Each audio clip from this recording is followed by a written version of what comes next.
마태복음 2장 13절에서 23절 말씀.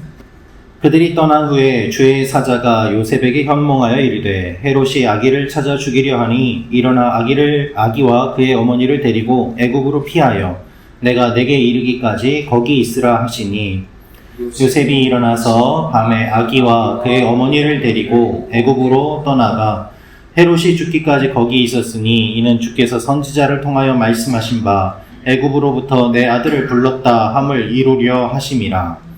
이에 헤롯이 박사들에게 속은 줄 알고 심히 노하여 사람을 보내어 베들레헴과 그 모든 지경 안에 있는 산의 아이를 박사들에게 자세히 알아본 그때를 기준하여 2살부터 그 아래로 다 죽이니 이에 선지자 예레미야를 통하여 말씀하신 바 라마에서 슬퍼하며 크게 통곡하는 소리가 들리니 라헬이 그 자식을 위하여 애곡하는 것이라. 그가 자식이 없으므로 위로받기를 거절하였도다 함이 이루어졌느니라. 헤롯이 죽은 후에 주의 사자가 애굽에서 요셉에게 현몽하여 이르되 일어나 아기와 그의 어머니를 데리고 이스라엘 땅으로 가라. 아기의 목숨을 찾던 자들이 죽었느니라 하시니 요셉이 일어나 아기와 그의 어머니를 데리고 이스라엘 땅으로 들어가니라. 그러나 아켈라오가 그의 아버지 헤롯을 이어 유대의 임금됨을 듣고 거기로 가기를 무서워하더니 꿈에 지시하심을 받아 갈릴리 지방으로 떠나가. 같이 읽겠습니다. 나사렛이란 동네에 가서 사니 이는 선지자로 하신 말씀에 나사렛 사람이라 칭하리라 하심을 이루려 함이로라. 아멘. 오늘 말씀은 동방박사가 떠난 후에 일어난 일에 대한 내용입니다. 오늘 이 말씀을 통해서 우리가 알 수 있는 몇 가지 내용이 있습니다. 첫째로 하나님이 헤롯을 피하게 하십니다. 하나님이 헤롯을 피하게 하십니다. 우리 13절부터 15절 말씀 같이 읽겠습니다. 시작. 그들이 떠난 후에 주의 사자가 요셉에게 현몽하여 이르되 헤롯이 아기를 찾아 죽이려 하니 일어나 아기와 그의 어머니를 데리고 애굽으로 피하여 내가 내게 이르기까지 거기 있으라 하시니 요셉이 일어나서 밤에 아기와 그의 어머니를 데리고 애굽으로 떠나가 헤롯이 죽기까지 거기 있었으니 이는 주께서 선지자를 통하여 말씀하신 바 애굽으로부터 내 아들을 불렀다함을 이루려 하심이라. 동방박사가 떠난 후에 요셉의 꿈에 하나님이 나타나십니다. 하나님이 꿈을 통해서 말씀하십니다. 요셉이 꿈속에서 예수님이 성령으로 잉태되었음을 알게 되었습니다. 동방박사들의 꿈속에서 헤롯을 피해 다른 곳으로 가라는 말씀을 하십니다. 동방박사가 떠난 후에 다시 요셉의 꿈속에서 헤롯이 아기를 찾아 죽이려고 하니 애굽으로 피하여라 라는 말씀을 듣습니다. 베들레헴에서 애굽으로 이동하는 것이 쉽지 않습니다. 출산하고 얼마 되지 않은 아기를 데리고 그 먼 이집트 땅으로 이동하는 것이 어떻게 쉬웠겠습니까?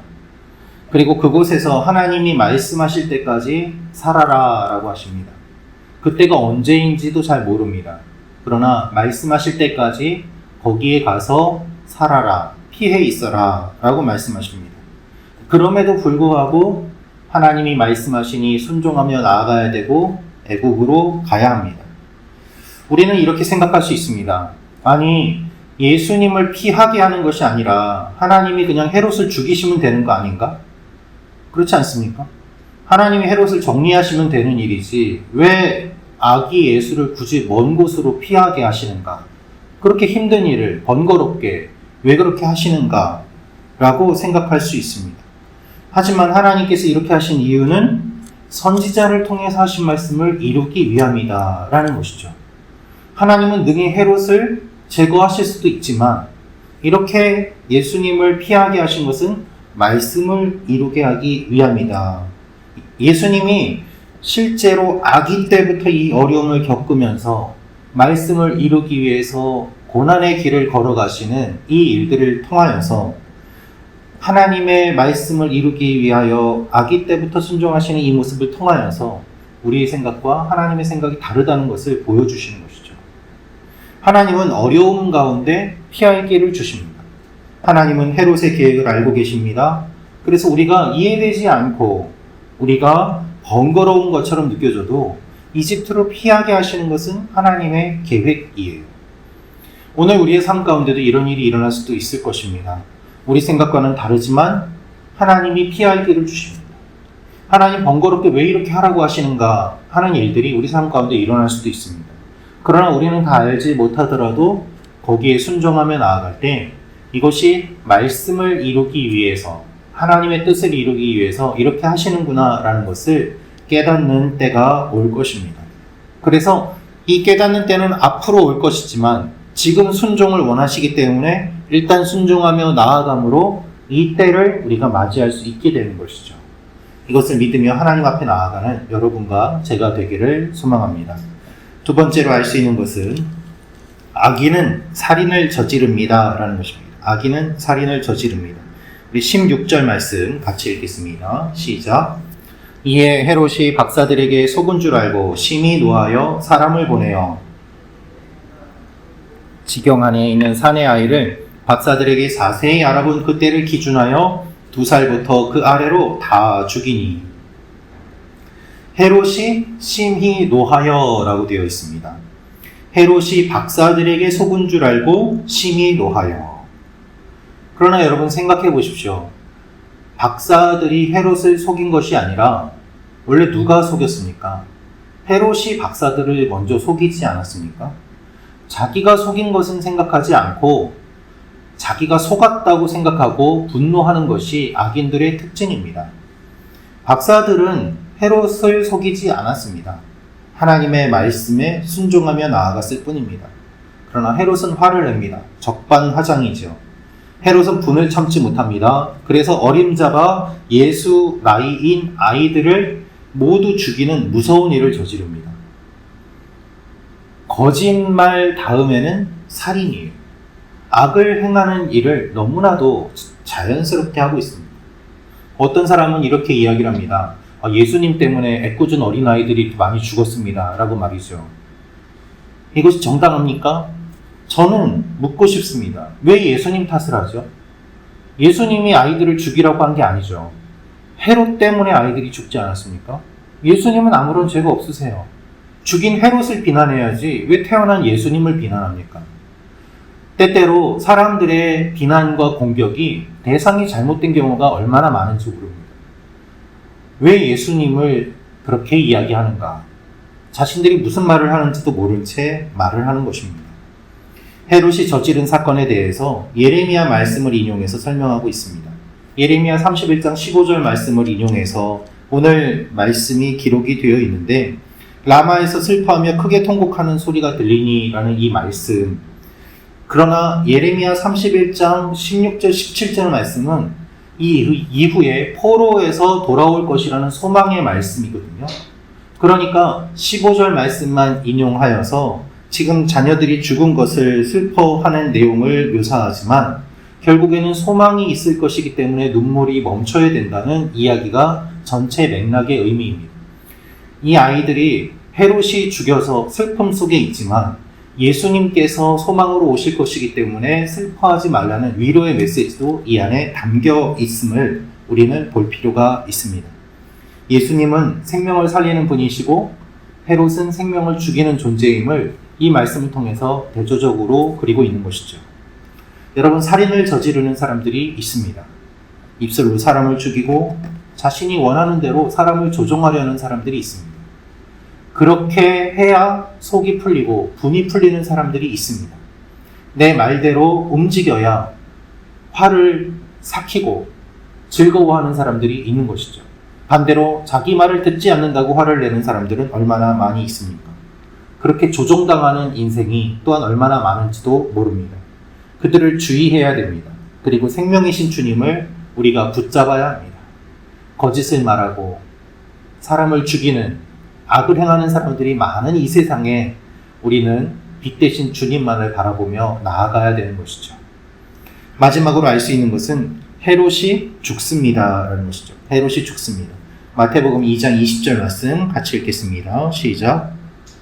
일어나 아기와 그의 어머니를 데리고 이스라엘 땅으로 가라. 아기의 목숨을 찾던 자들이 죽었느니라 하시니.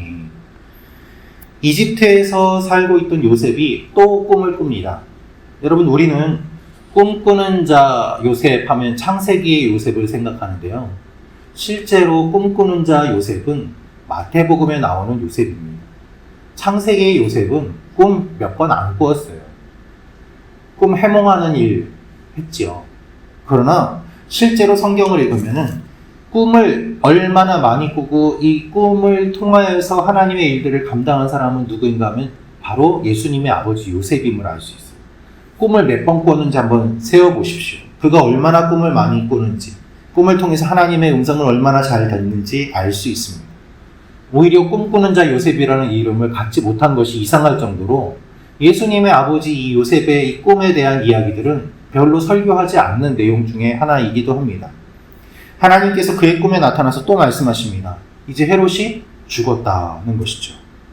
헤롯뿐 아니라 목숨을 찾던 자들이 죽었느니라 라고 하는 걸 보면 여러 사람들이 죽었음을 알 수 있습니다.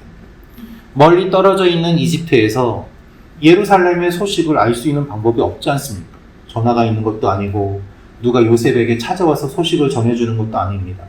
하나님께서 꿈에 나타나서 이 소식을 알려주시지 않으면 불가능하죠. 이제 요셉이 움직이는데 아켈라오가 헤롯의 뒤를 이었다는 소식을 듣고 요셉이 무서워합니다. 그럼 또 꿈을 꿉니다. 또 꿈속에서 지시를 받습니다. 그 말씀을 듣고 이제는 나사렛으로 갑니다. 그래서 예수님이 나사렛에서 성장하면서 나사렛 예수가 되는 것이죠. 이렇게 된 것도 하나님의 말씀을 이루기 위함이다 라고 이야기하고 있습니다. 여러분, 예수님을 죽이려고 하던 헤롯이 오히려 죽었습니다. 두려워하는 요셉이 갈릴리로 갔지만 그것 또한 하나님께서 말씀을 이루시기 위한 과정이었습니다. 하나님은 요셉이 두려워할 것도 아시고 그것도 다 계획하고 생각하셨습니다. 예수님을 죽이려는 세력들이 오히려 죽었습니다. 이것이 하나님의 능력입니다. 하나님을 반대하는 세력들은 사라지고 우리의 두려움 때문에 우리가 반응을 보이는 것도 하나님은 사용하셔서 하나님의 일을 이루어 가십니다. 그래서 우리가 안심할 수 있는 거예요. 우리가 어떠한 삶을 살아가든 우리의 마음이 끝까지 하나님께 붙잡혀 있다면 내가 가난함에 처하든 부유함에 처하든 어디에 있든 하나님께서 우리를 인도하시고 사용하시고 주님의 일에 우리를 불러주시기 때문입니다.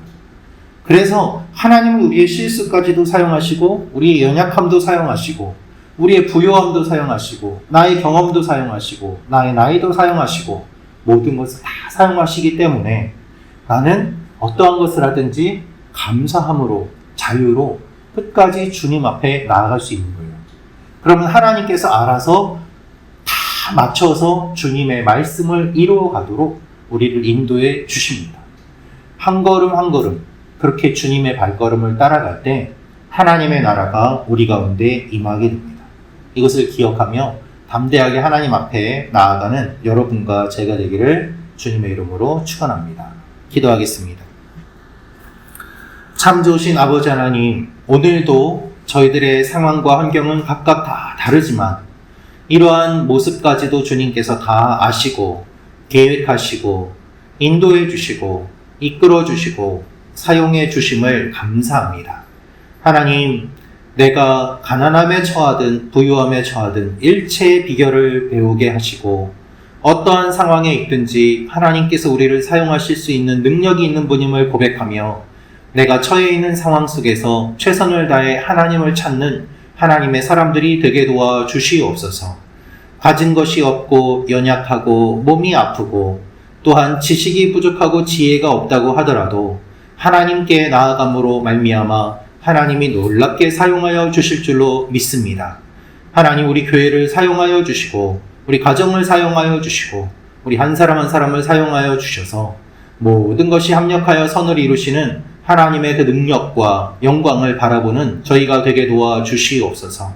이 아침에도 저희가 기도할 때 저희들의 기도에 귀를 기울여 주시고 하나님께서 우리의 기도를 응답해 주시는 분임을 믿고 나아갑니다.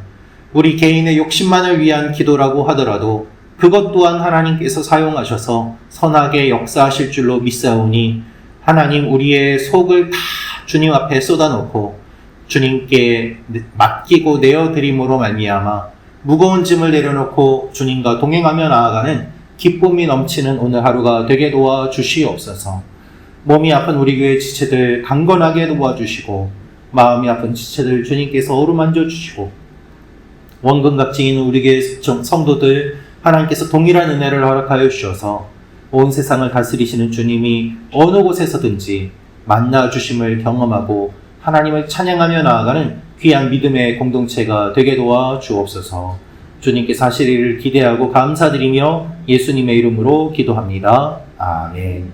계속해서 기도하다가 돌아가시기 바랍니다. 하나님 여러분을 사랑하십니다.